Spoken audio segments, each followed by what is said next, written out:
বৈদ্যুতিক শক্তি সিস্টেমের জগতে আজকের আলোচনায় স্বাগত। আজ আমরা এমন একটা বিষয় নিয়ে কথা বলবো যা পর্দার আড়ালেই থাকে কিন্তু আমাদের প্রতিদিনের জীবনকে সচল রাখে, ফিডার আর ট্রান্সমিশন লাইনের সুরক্ষা।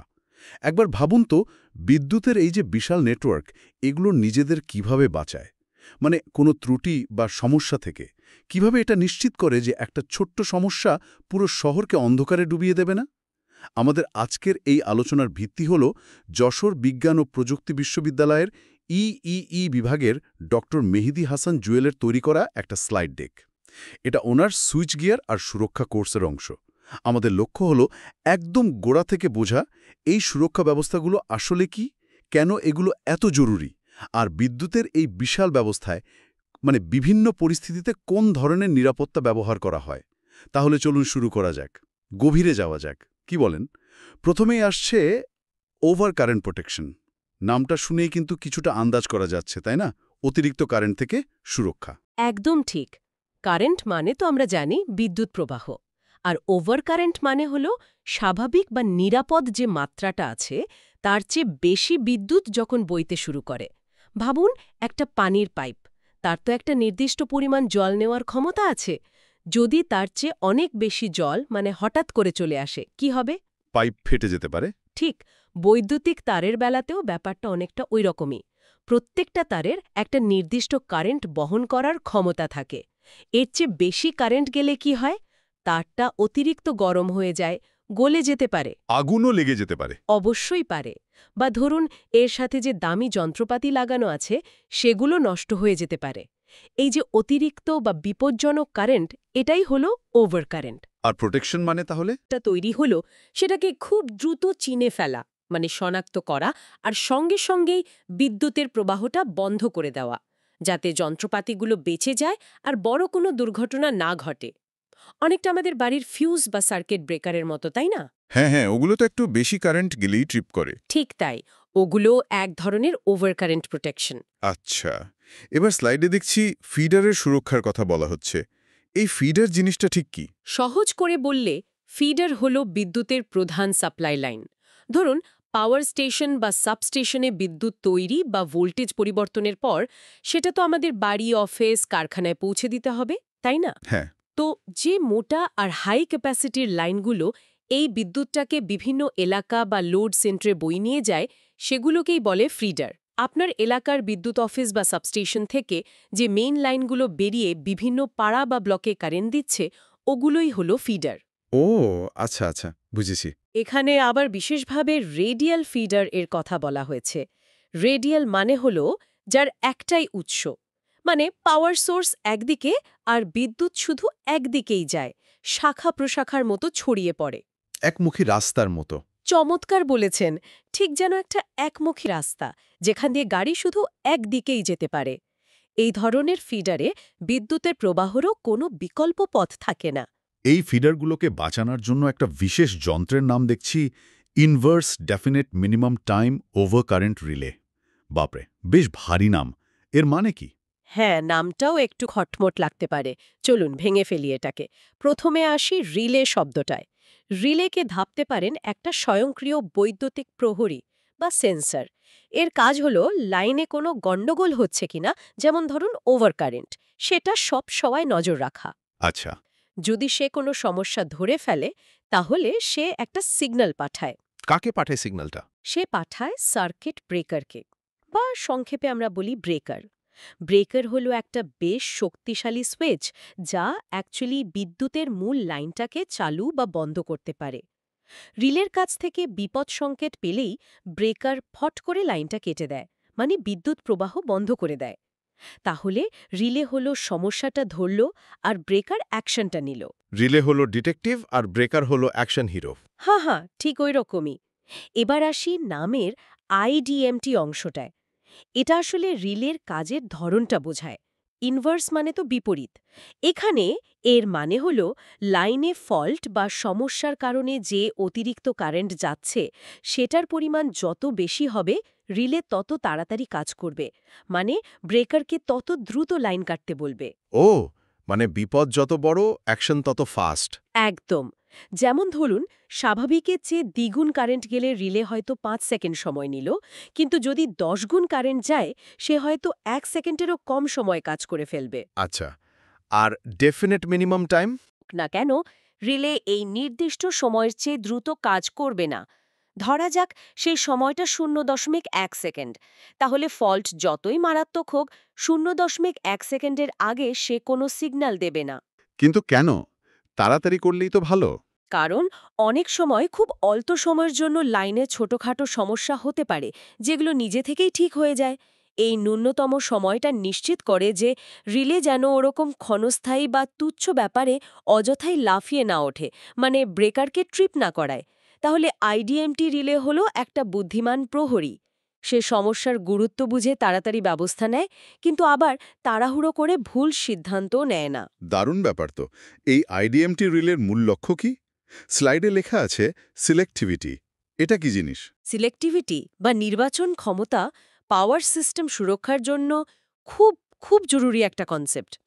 ধরুন একটা লম্বা ফিডার লাইন, তাতে 3টে সেকশন আছে, এ, বি আর সি। প্রতি সেকশনের শুরুতে একটা করে রিলে আর ব্রেকার আছে। এখন যদি সবচেয়ে দূরের সেকশন মানে সিতে কোনো ফল্ট হয়, ধরুন শর্ট সার্কিট হলো, আমরা কি চাইব? চাইব শুধু সি সেকশনের ব্রেকারটা বন্ধ হোক, এ আর বি যেন চলতে থাকে। একদম ঠিক, এটাই হলো সিলেক্টিভিটি।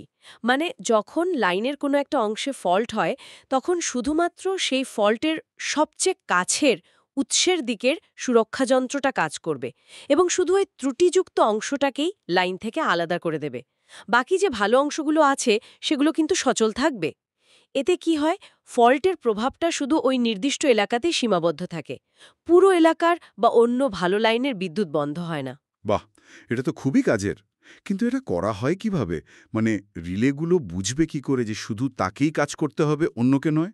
স্লাইডে গ্রেডিং বা কোঅর্ডিনেশন এর কথা বলা আছে। হ্যাঁ, এই সিলেক্টিভিটি অর্জন করার কৌশলটাই হলো গ্রেডিং বা কোঅর্ডিনেশন। এর মানে হলো লাইনের বিভিন্ন পয়েন্টে যে রিলেগুলো আছে তাদের কাজ করার সময়টা এমনভাবে পরিকল্পনা করে সেট করা হয় যাতে এই সিলেক্টিভিটি নিশ্চিত হয়। আমরা আসলে রিলেগুলোর টাইম সেটিং নিয়ে কাজ করি। কিভাবে? একটু বুঝিয়ে বলবেন? অবশ্যই। স্লাইডের প্রথম ডায়াগ্রামটা দেখুন।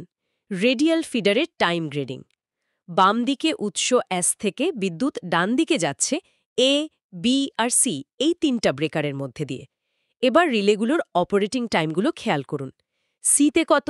0.3 সেকেন্ড, বিতে 0.8 সেকেন্ড আর এতে 1.3 সেকেন্ড। হ্যাঁ, দেখছি। সময়টা উৎস থেকে দূরে গেলে কমছে আর কাছে এলে বাড়ছে। ঠিক ধরেছেন। মানে উৎস থেকে সবচেয়ে দূরের রিলেটা সি সবচেয়ে ফাস্ট কাজ করবে, আর উৎসের সবচেয়ে কাছের রিলেটা এ সবচেয়ে দেরিতে কাজ করবে। এটাই হলো টাইম গ্রেডিং। কিন্তু কেন এভাবে সেট করা? কারণটা বোঝার জন্য ধরুন বি আর সি এর মাঝখানে একটা ফল্ট হলো। এবার বলুন তো, এই ফল্টের কারণে যে অতিরিক্ত কারেন্ট বইবে সেটা কোন কোন রিলের মধ্যে দিয়ে যাবে? হুম, ফল্টটা যেহেতু বি আর সি এর মাঝে, তাহলে কারেন্টটা উৎস এস থেকে এ হয়ে বি হয়ে ফল্টের দিকে যাবে। মানে এ আর বি দুটো রিলেই অতিরিক্ত কারেন্টটা পাবে, সি পাবে না। চমৎকার, একদম ঠিক। তাহলে এ আর বি দুটো রিলেই ফল্টটা দেখবে আর তাদের টাইমার চালু করে দেবে। কিন্তু বি রিলের টাইমার কততে সেট করা? 0.8 সেকেন্ডে, আর এ রিলের? 1.3 সেকেন্ডে। তাহলে কোনটা আগে কাজ করবে? অবশ্যই বি রিলে, কারণ ওর সময় কম। ঠিক, বি রিলে 0.8 সেকেন্ড পর কাজ করবে এবং বি ব্রেকারকে খুলে দিয়ে ফল্টটাকে বিচ্ছিন্ন করে দেবে। যেই মুহূর্তে বি ব্রেকার খুলবে, ফল্টের দিকে কারেন্ট যাওয়া বন্ধ হয়ে যাবে। তখন এ রিলের কি হবে? তার মধ্যে দিয়েও তার অতিরিক্ত কারেন্ট যাবে না, ফলে তার টাইমার যে 1.3 সেকেন্ড পর্যন্ত গুনছিল সেটা তার আগেই বন্ধ হয়ে যাবে, মানে সে রিসেট হয়ে যাবে। ও আচ্ছা, তার মানে ফল্টটা ক্লিয়ার হয়ে গেল, কিন্তু শুধু বি ব্রেকারটা খুলল। এ কিন্তু খুলেনি, কারণ তার সময় হওয়ার আগেই কারেন্ট স্বাভাবিক হয়ে গেছে। এক্সেলেন্ট! এটাই হলো সিলেক্টিভিটি, যা আমরা টাইম গ্রেডিং দিয়ে অর্জন করলাম। শুধুমাত্র ফল্টের কাছের ব্রেকারটা কাজ করল, বাকিরা ঠিক থাকল। বাহ, বেশ কার্যকর পদ্ধতি তো। কিন্তু এর কি কোনো সমস্যা নেই, কোনো অসুবিধা? হ্যাঁ, ভালো পয়েন্ট ধরেছেন। এই টাইম গ্রেডেড পদ্ধতির কিছু সীমাবদ্ধতাও আছে। প্রথমত, গতি কম। খেয়াল করুন, যদি ফল্টটা উৎসের খুব কাছে হয়, ধরুন এ ব্রেকারের ঠিক পরেই হলো, তাহলে সেটা পরিষ্কার করতে কোন রিলে কাজ করবে? এ রিলে। আর তার সময় কত? 1.3 সেকেন্ড, মানে বেশ অনেকটা সময়। ঠিক। উৎসের কাছের ফল্ট পরিষ্কার হতে সবচেয়ে বেশি সময় লাগে। এই যে দেরিটা, এটা পাওয়ার সিস্টেমের বড় যন্ত্রপাতি যেমন জেনারেটর বা ট্রান্সফরমারের জন্য বেশ ক্ষতিকর হতে পারে। ওগুলো এতক্ষণ ধরে অস্বাভাবিক কারেন্ট সহ্য করতে নাও পারে। এটা একটা সমস্যা বটে। আর কিছু? দ্বিতীয়ত, দুর্বল ফল্ট। এই রিলেগুলো কাজ করে অতিরিক্ত কারেন্ট দেখলে, কিন্তু সব ফল্টে যে কারেন্ট খুব বেশি বাড়বে তা নাও হতে পারে। ধরুন একটা তার ছিঁড়ে শুকনো মাটিতে পড়ল, এটাকে বলে হাই ইম্পিডেন্স ফল্ট। এক্ষেত্রে কারেন্ট হয়তো বাড়বে, কিন্তু অত বেশি নয়। তখন রিলে বুঝবে না? নাও বুঝতে পারে। রিলে হয়তো ভাববে এটা স্বাভাবিক লোডের বাড়া কমা, ফলে ফল্টটা আনডিটেক্টেড থেকে যেতে পারে। আর তৃতীয়ত, জটিল নেটওয়ার্ক। এই টাইম গ্রেডিং পদ্ধতিটা রেডিয়াল ফিডারের জন্য, মানে যেখানে বিদ্যুৎ একদিকেই যায়, তার জন্য ঠিক আছে। কিন্তু আধুনিক পাওয়ার গ্রিডগুলো তো অনেক জটিল হয়। অনেক সময় বিদ্যুৎ একাধিক পথে যেতে পারে, যাকে বলে রিং নেটওয়ার্ক বা মেশড নেটওয়ার্ক, অনেকটা শহরের রাস্তার নেটওয়ার্কের মতো, যেখানে এক জায়গা থেকে অন্য জায়গায় যাওয়ার অনেকগুলো রাস্তা থাকে। হ্যাঁ, থাকে তো। ওইসব ক্ষেত্রে বিদ্যুৎ কোন দিক থেকে আসছে বা যাচ্ছে সেটা বোঝা মুশকিল হয়ে যায়। আর তখন এই সরল টাইম গ্রেডিং দিয়ে সিলেক্টিভিটি ঠিক রাখা যায় না। একটা ফল্টের জন্য হয়তো ভুলভাল ব্রেকার ট্রিপ করে যেতে পারে। তাহলে মোদ্দা কথা হলো, এই time graded over current protection distribution লাইনের জন্য, মানে আমাদের পাড়ার লাইনগুলোর জন্য হয়তো ঠিক আছে, কিন্তু বড় হাই ভোল্টেজ ট্রান্সমিশন লাইনের জন্য এটা যথেষ্ট নয়। একদম ঠিক বলেছেন। ট্রান্সমিশন লাইনগুলো হলো পাওয়ার গ্রিডের সুপার হাইওয়ে। প্রচুর পাওয়ার বহন করে, অনেক দূর পর্যন্ত যায়। সেখানে ফল্ট হলে আরও অনেক দ্রুত এবং আরও নির্ভরযোগ্য সুরক্ষা দরকার। তাহলে সেই সুরক্ষাটা কি? মানে টাইম গ্রেডিং যদি যথেষ্ট না হয়, এই সুপার হাইওয়েগুলোকে বাঁচানোর উপায়টা কি? তার জন্য আমরা একটা সম্পূর্ণ ভিন্ন এবং বেশ ইন্টারেস্টিং কৌশল ব্যবহার করি। সেটার নাম হলো ডিস্টেন্স প্রোটেকশন, মানে দূরত্বভিত্তিক সুরক্ষা। ডিস্টেন্স প্রোটেকশন, দূরত্ব মেপে সুরক্ষা, এটা কিভাবে কাজ করে? এর মূল আইডিয়াটা বেশ চমৎকার। দেখুন, একটা ট্রান্সমিশন লাইনের, মানে ওই যে লম্বা তারগুলো যায়, তার একটা বৈদ্যুতিক বৈশিষ্ট্য আছে, নাম ইম্পিডেন্স। ইম্পিডেন্স, এটা কি রেজিস্ট্যান্সের মতো? অনেকটা, তবে পুরোপুরি এক নয়। ইম্পিডেন্স হল এসি সার্কিটে বিদ্যুৎ প্রবাহের পথে মোট বাধা। এর মধ্যে রেজিস্ট্যান্সও আছে, আবার লাইনের ইন্ডাকটেন্স আর ক্যাপাসিটেন্সের কারণে তৈরি হওয়া বাধাও আছে, রিঅ্যাক্টেন্স। সহজ কথায় এটা হলো কারেন্ট প্রবাহের মোট বাধা। আর মজার ব্যাপার হলো, একটা লাইনের ইম্পিডেন্স তার দৈর্ঘ্যের সাথে প্রায় সমানুপাতিক হয়, মানে লাইন যত লম্বা তার ইম্পিডেন্সও তত বেশি। ও, মানে লম্বা পাইপে যেমন জল যেতে বেশি বাধা পায়, তেমন? বাহ, খুব ভালো উপমা দিয়েছেন। ঠিক তাই। এবার ডিস্টেন্স রিলে কি করে? সে লাইনের ভোল্টেজ ভি আর কারেন্ট আই দুটোই মাপে। এর জন্য লাইনে পিটি পোটেনশিয়াল ট্রান্সফরমার ভোল্টেজ মাপার জন্য, আর সিটি কারেন্ট ট্রান্সফরমার কারেন্ট মাপার জন্য লাগানো থাকে। যখন লাইনে কোনো ফল্ট হয়, তখন কি হয়? সাধারণত ফল্ট পয়েন্টে ভোল্টেজ কমে যায় আর কারেন্ট অনেক বেড়ে যায়। হ্যাঁ, শর্ট সার্কিট হলে তো তাই হয়। ঠিক। রিলে তখন এই মাপা ভোল্টেজ ভি আর কারেন্ট আই ব্যবহার করে একটা হিসেব করে, Z=VI। এটা ওহমের সূত্রের এসি রূপ। এই জেডটাই হলো ফল্ট পয়েন্ট পর্যন্ত লাইনের ইম্পিডেন্স। যেহেতু ইম্পিডেন্স দূরত্বের সমানুপাতিক, তাই এই মাপা ইম্পিডেন্সের মান থেকে রিলেটা আন্দাজ করতে পারে ফল্টটা তার থেকে কত দূরে হয়েছে। দারুণ তো, যন্ত্রটা নিজেই মেপে ফেলছে দূরত্ব। তারপর সে ওই মাপা ইম্পিডেন্সটাকে জেড মেজার একটা আগে থেকে সেট করা মানের সাথে তুলনা করে।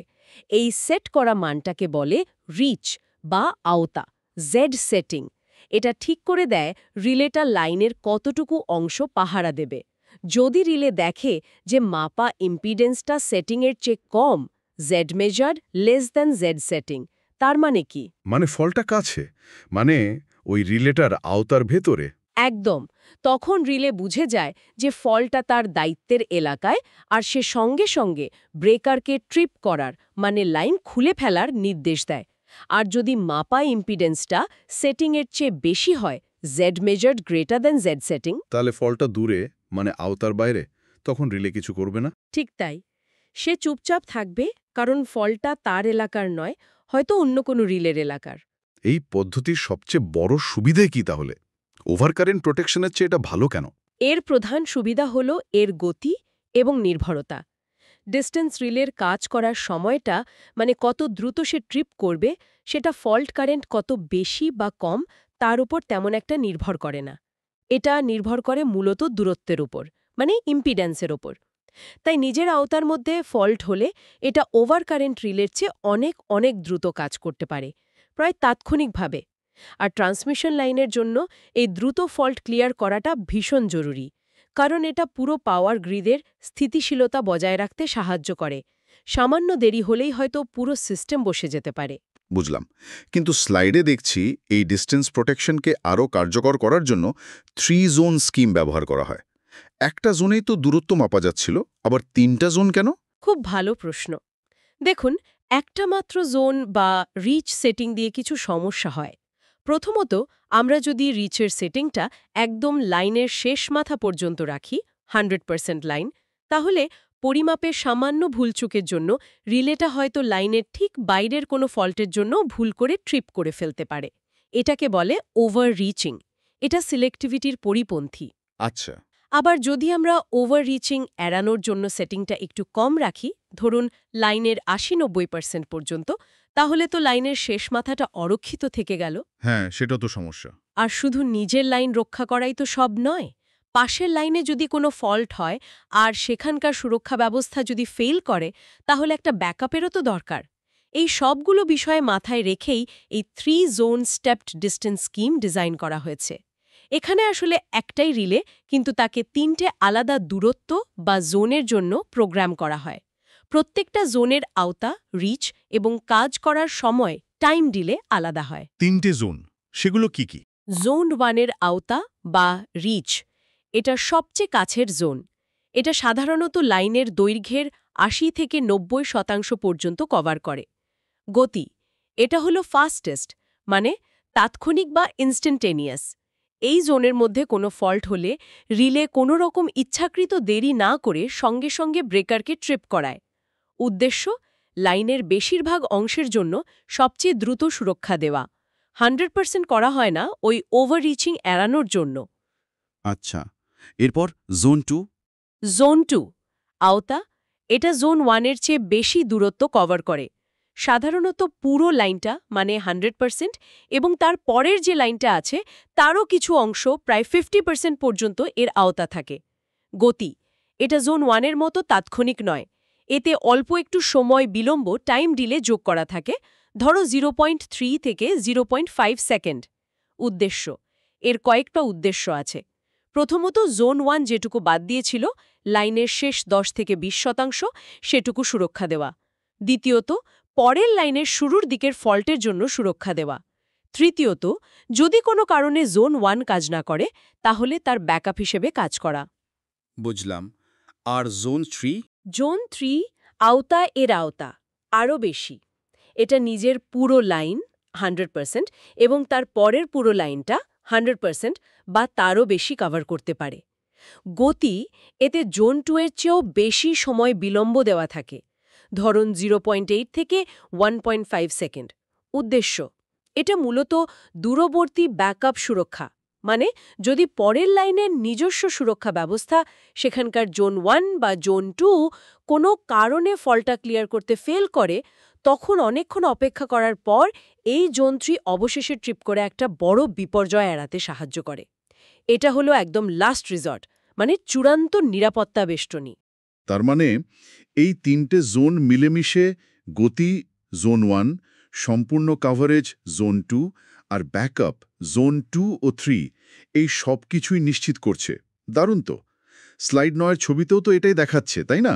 কমলা বাক্সটা জোন 1, নীলটা জোন 2, সবুজটা জোন 3, আর উপরের গ্রাফে দেখাচ্ছে দূরত্ব বাড়লে সময়ও ধাপে ধাপে বাড়ছে। একদম ঠিক ধরেছেন। ছবিটা ঠিক এই কনসেপ্টটাই দেখাচ্ছে। পি থেকে কিউ হলো আমাদের লাইন, কিউ থেকে আর হলো পরের লাইন।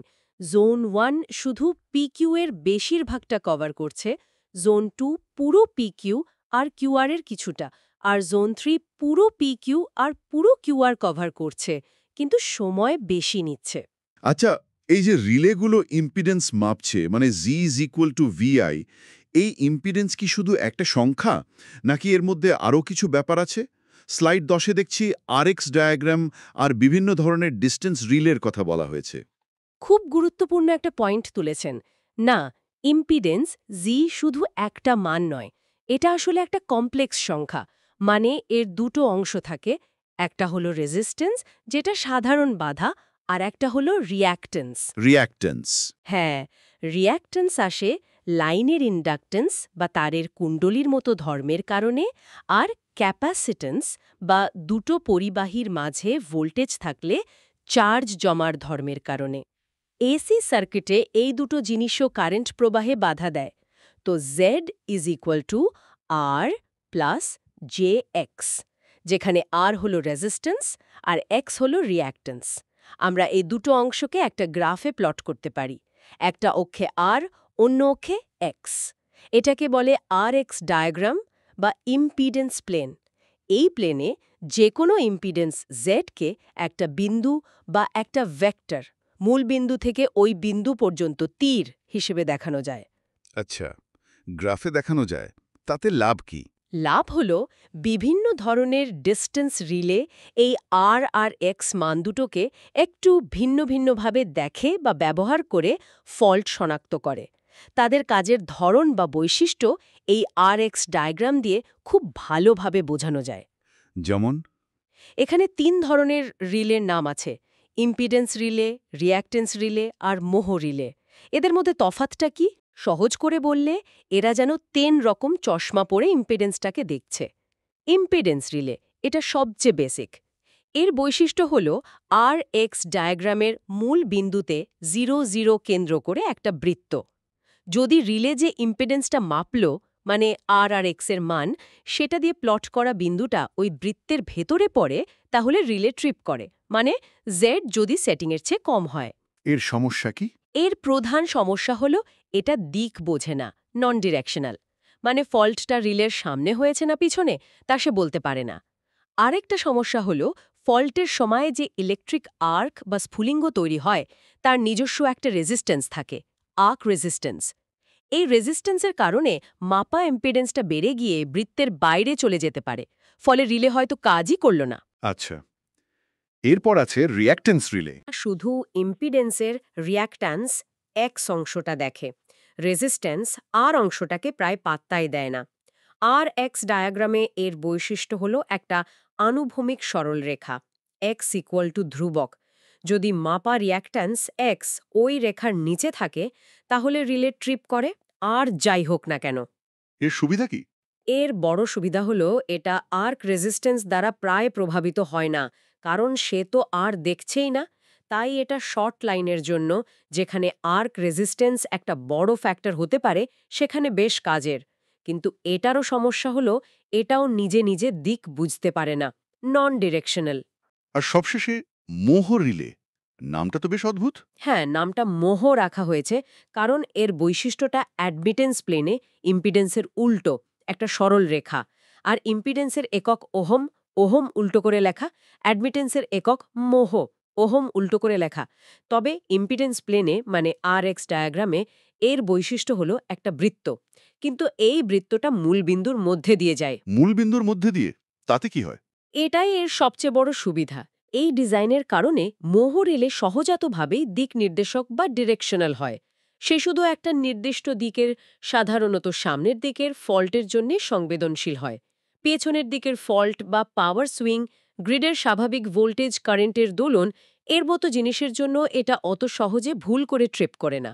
তার মানে এটাই সবচেয়ে কাজের? হ্যাঁ, লম্বা এবং গুরুত্বপূর্ণ হাই ভোল্টেজ ট্রান্সমিশন লাইনের সুরক্ষার জন্য বর্তমানে মোহ রিলেই সবচেয়ে বেশি ব্যবহৃত হয়। এটা যেন আগের দুটোর ভালো গুণগুলো একসাথে করে বানানো। স্লাইড 11-এর ছবিগুলো তাহলে এই বৈশিষ্ট্যগুলোই দেখাচ্ছে। ইম্পিডেন্স রিলের জন্য মূল বিন্দুতে কেন্দ্র করে বৃত্ত, রিঅ্যাক্ট্যান্স রিলের জন্য আনুভূমিক রেখা, আর মোহ রিলের জন্য মূল বিন্দুগামী বৃত্ত। দারুণ, কিন্তু একটা প্রশ্ন থেকে যাচ্ছে। আপনি বলছিলেন জোন 2 আর জোন 3 তে ফল্ট হলে একটু সময় দেরি হয়। আমরা কি এমন কোনো ব্যবস্থা করতে পারি না যাতে পুরো লাইনটার 100%-এর জন্যই খুব দ্রুত, মানে প্রায় জোন 1 এর মতো স্পিডে সুরক্ষা পাওয়া যায়? চমৎকার প্রশ্ন। হ্যাঁ, পারি। আর সেই উন্নততর ব্যবস্থার নাম হল pilot protection. Pilot protection, pilot মানে তো বিমান চালক। এখানে পাইলট কিসের? হাহা, এখানে পাইলট মানে সাহায্যকারী বা পথ প্রদর্শক বা তথ্য বহনকারী একটা চ্যানেল।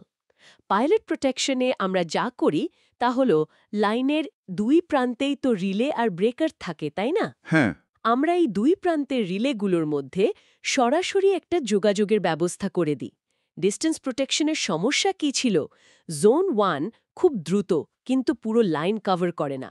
জোন 2 পুরো লাইন কভার করে কিন্তু একটু দেরি করে। পাইলট প্রোটেকশনের লক্ষ্য হল দুই প্রান্তের রিলেগুলো নিজেদের মধ্যে কথা বলে ওই পাইলট চ্যানেল ব্যবহার করে নিশ্চিত হবে যে ফল্টটা ঠিক তাদের মাঝখানের লাইনেই হয়েছে কিনা। কিভাবে নিশ্চিত হবে? বিভিন্ন স্কিম আছে, যেমন তারা হয়তো নিজেদের মাপা কারেন্ট বা ভোল্টেজের তথ্য আদান প্রদান করবে বা ফল্টের দিক সম্পর্কে তথ্য দেবে। মূল কথা হল দুই প্রান্তের তথ্য মিলিয়ে তারা খুব দ্রুত, প্রায় তাৎক্ষণিক এবং খুব নিশ্চিতভাবে বুঝতে পারে যে ফল্টটা তাদের সুরক্ষিত লাইনের ভেতরে নাকি বাইরে। যদি তারা নিশ্চিত হয় যে ফল্টটা ভেতরে, তাহলে উভয় প্রান্তে ব্রেকারই প্রায় সঙ্গে সঙ্গে ট্রিপ করে, ফলে পুরো লাইনটা 100% খুব দ্রুত আইসোলেট হয়ে যায়। এই জন্য একে ইউনিট প্রোটেকশনও বলে, কারণ এটা পুরো লাইনটাকে একটা একক ইউনিট বা এলাকা হিসেবে দেখে সুরক্ষা দেয়। বাহ, এটা তো তাহলে ডিস্টেন্স প্রোটেকশনের চেয়েও ভালো। কিন্তু যোগাযোগটা করে কিভাবে? মানে দুই প্রান্তে রিলে কথা বলে কিসের মাধ্যমে? দুটো প্রধান ধরনের কথা বলা হয়েছে এখানে। হ্যাঁ, যোগাযোগের মাধ্যম বা পাইলট চ্যানেল হিসেবে মূলত দুটো পদ্ধতি ব্যবহার করা হয়। পাইলট ওয়্যার প্রোটেকশন নাম শুনেই বোঝা যাচ্ছে এখানে যোগাযোগের জন্য আলাদা বিশেষ ধরনের টেলিফোন লাইনের মতো তার বা কেবল ব্যবহার করা হয়। এই ডেডিকেটেড তার দিয়ে দুই প্রান্তের রিলেগুলো নিজেদের মধ্যে সিগন্যাল আদান প্রদান করে। তারা মূলত দেখে যে এক প্রান্ত দিয়ে যে পরিমাণ কারেন্ট ঢুকছে অন্য প্রান্ত দিয়ে ঠিক ততটাই বেরোচ্ছে কিনা, কারেন্টের ভারসাম্য। যদি বড় গরমিল দেখে, তার মানে মাঝে কোথাও কারেন্ট লিক হচ্ছে, অর্থাৎ ফল্ট হয়েছে, তখন উভয় প্রান্ত ট্রিপ করে। এর অসুবিধা কি? অসুবিধা হল এই আলাদা পাইলট ওয়্যার বসানো বেশ খরচ সাপেক্ষ, আর লাইনের দৈর্ঘ্য খুব বেশি হলে ওই তারের মধ্যে দিয়ে সিগন্যাল যেতে যেতে দুর্বল হয়ে যায়, অ্যাটেনুয়েশন। তাই এটা সাধারণত কম দৈর্ঘ্যের লাইনের 15 থেকে 20 কিলোমিটার জন্য ব্যবহার করা হয়। আচ্ছা, আর দ্বিতীয়টা? Career current protection. Career current protection, পাওয়ার লাইন ক্যারিয়ার, পিএলসি, এটা আরও আধুনিক এবং বেশ ইন্টারেস্টিং একটা টেকনোলজি। এখানে যোগাযোগের জন্য কোনো আলাদা তারের দরকার হয় না। তাহলে যে পাওয়ার লাইনটাকে আমরা সুরক্ষা দিচ্ছি সেই পাওয়ার লাইনটাকেই যোগাযোগের মাধ্যম হিসাবে ব্যবহার করা হয়। বলেন কি, পাওয়ার লাইন দিয়ে কথা চালাচালি? হ্যাঁ, অনেকটা সেরকমই। পাওয়ার লাইনে তো স্বাভাবিকভাবে 50 বা 60 হার্জের এসি কারেন্ট যায়। এর ওপরে একটা অনেক হাই ফ্রিকোয়েন্সির, সাধারণত 30 থেকে 500 কিলো হার্জের এসি সিগন্যাল চাপিয়ে দেওয়া হয়। এটাকেই বলে ক্যারিয়ার কারেন্ট। এই হাই ফ্রিকোয়েন্সি সিগন্যালটা পাওয়ার লাইনের কন্ডাক্টরের মধ্যে দিয়েই এক প্রান্ত থেকে অন্য প্রান্তে যায়, কিন্তু পাওয়ার ফ্লোতে কোনো বাধা দেয় না। দুই প্রান্তের রিলেগুলো এই ক্যারিয়ার সিগন্যাল ব্যবহার করেই নিজেদের মধ্যে তথ্য আদান প্রদান করে। তারা বিভিন্ন স্কিম ব্যবহার করে, যেমন পারমিসিভ স্কিম, যেখানে দুই প্রান্তই ফল্ট দেখলে ট্রিপ করার অনুমতি দেয়, বা ব্লকিং স্কিম, যেখানে বাইরের ফল্টের জন্য ট্রিপিং ব্লক করা হয়। এর মাধ্যমে তারা খুব দ্রুত নিশ্চিত হয় ফল্টটা ভেতরে কিনা এবং সেই অনুযায়ী অ্যাকশন নেয়। এটা তো দারুণ বুদ্ধি। যেহেতু আলাদা তার লাগছে না, তাহলে এটা লম্বা লাইনের জন্য ব্যবহার করা যায়। একদম। দীর্ঘ এবং খুব গুরুত্বপূর্ণ ট্রান্সমিশন লাইন, যেখানে খুব দ্রুত এবং নির্ভরযোগ্য সুরক্ষা অত্যাবশ্যক, সেখানে এই পাওয়ার লাইন ক্যারিয়ার বা পিএলসি ভিত্তিক পাইলট প্রোটেকশনই এখন স্ট্যান্ডার্ড। তার মানে পাওয়ার লাইন দিয়ে শুধু বিদ্যুৎই যায় না, তথ্যও যায়। ওয়াও! তাহলে এতক্ষণ আমরা যে বিভিন্ন সুরক্ষা পদ্ধতি নিয়ে কথা বললাম, ওভার কারেন্ট, ডিস্টেন্স, পাইলট, সেগুলোকে যদি একটু গুছিয়ে নিই বা একটা সারাংশটা নিই। অবশ্যই। স্লাইড 14তে একটা সুন্দর টেবিল আছে। সেটা দেখলে বিষয়টা পরিষ্কার হবে। Time graded overcurrent. এটা সহজ রেডিয়াল ডিস্ট্রিবিউশন ফিডারের জন্য চলে। মূলনীতি হল সময়ের পার্থক্য ব্যবহার করে সিলেক্টিভিটি। কিন্তু উৎসের কাছের ফল্টে বেশ ধীরগতির আর জটিল নেটওয়ার্ক ম্যাশড চলে না। Distance protection 3 zone.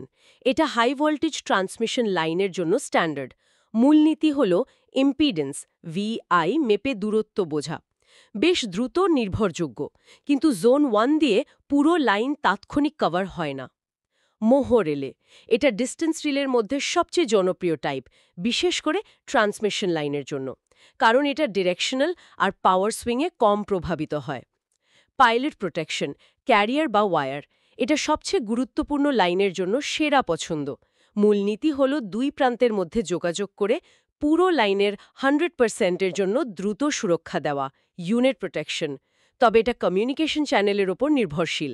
Channel fail করলে সুরক্ষা কাজ করবে না। বুঝলাম। তাহলে দেখা যাচ্ছে আমাদের পাওয়ার গ্রিডকে সচল আর সুরক্ষিত রাখাটা একটা বিরাট এবং বেশ জটিল একটা ইঞ্জিনিয়ারিং চ্যালেঞ্জ। সাধারণ পাড়ার লাইন থেকে শুরু করে দেশের এ প্রান্ত থেকে ও প্রান্ত জুড়ে থাকা বিশাল বিশাল বিদ্যুতের হাইওয়ে পর্যন্ত প্রতিটার জন্য তার গুরুত্ব আর বৈশিষ্ট্য অনুযায়ী ভিন্ন ভিন্ন কিন্তু খুব কার্যকর সুরক্ষা ব্যবস্থা লাগানো আছে। আর এই পুরো কাজটা চলে একদম চোখের পলকের মধ্যে, মানে সেকেন্ডের ভগ্নাংশে। কারণ একটু দেরি হলেই হয়তো বড়সড় বিপর্যয় বা ব্ল্যাকআউট হয়ে যেতে পারে। বিষয়টা ভাবলেই কিন্তু বেশ অবাক লাগে। ঠিক তাই। আর এখানে সবচেয়ে ইন্টারেস্টিং বিষয় হলো এই প্রযুক্তি কিন্তু থেমে নেই। পাওয়ার গ্রিডগুলো দিন দিন আরও স্মার্ট হচ্ছে, অটোমেশন বাড়ছে, আর একই সাথে গ্রিডে প্রচুর পরিমাণে নবায়নযোগ্য শক্তির উৎস যোগ হচ্ছে, যেমন সোলার পাওয়ার, উইন্ড পাওয়ার। হ্যাঁ, সেটা তো হচ্ছেই। এই নতুন উৎসগুলো থেকে পাওয়ার জেনারেশন কিন্তু চিরাচরিত পাওয়ার প্ল্যান্টের মতো স্থির নয়। এগুলো অনেক বেশি পরিবর্তনশীল, মানে রোদ বা হাওয়ার ওপর নির্ভর করে। এই পরিবর্তনগুলো কিন্তু প্রচলিত সুরক্ষা ব্যবস্থাগুলোর জন্য নতুন নতুন চ্যালেঞ্জ তৈরি করছে। আর এখান থেকে একটা প্রশ্ন উঠে আসে, হ্যাঁ, আমাদের শ্রোতাদের জন্য একটা চিন্তার খোরাক রেখে যাওয়া যাক তাহলে। আমরা দেখলাম এই সুরক্ষা ব্যবস্থাগুলো কাজ করে মূলত অস্বাভাবিক অবস্থা শনাক্ত করে, যেমন হঠাৎ করে কারেন্ট অনেক বেড়ে যাওয়া বা ভোল্টেজ অনেক কমে যাওয়া। কিন্তু ভবিষ্যতে যখন গ্রিডে সোলার বা উইন্ড পাওয়ারের মতো পরিবর্তনশীল উৎসের পরিমাণ অনেক বেড়ে যাবে, তখন তো পাওয়ার ফ্লো এমনিতে অনেক বেশি ওঠানামা করবে, অনেক আনপ্রেডিক্টেবল হবে। সেক্ষেত্রে একটা সত্যিকারের ফল্ট আর একটা স্বাভাবিক কিন্তু অপ্রত্যাশিত পাওয়ার ফ্লোর মধ্যে পার্থক্য করা এই সুরক্ষা সিস্টেমগুলোর জন্য কতটা কঠিন হয়ে পড়বে। ভবিষ্যতে গ্রিডকে নির্ভরযোগ্য রাখতে এই সিস্টেমগুলোকে কিভাবে আরও বুদ্ধিমান হতে হবে, কিভাবে মানিয়ে নিতে হবে। এটা সত্যি একটা বড় প্রশ্ন এবং এখনকার পাওয়ার সিস্টেম ইঞ্জিনিয়ারদের জন্য একটা বড় চ্যালেঞ্জ। এটা নিয়ে নিশ্চয়ই ভাবনার অনেক অবকাশ আছে।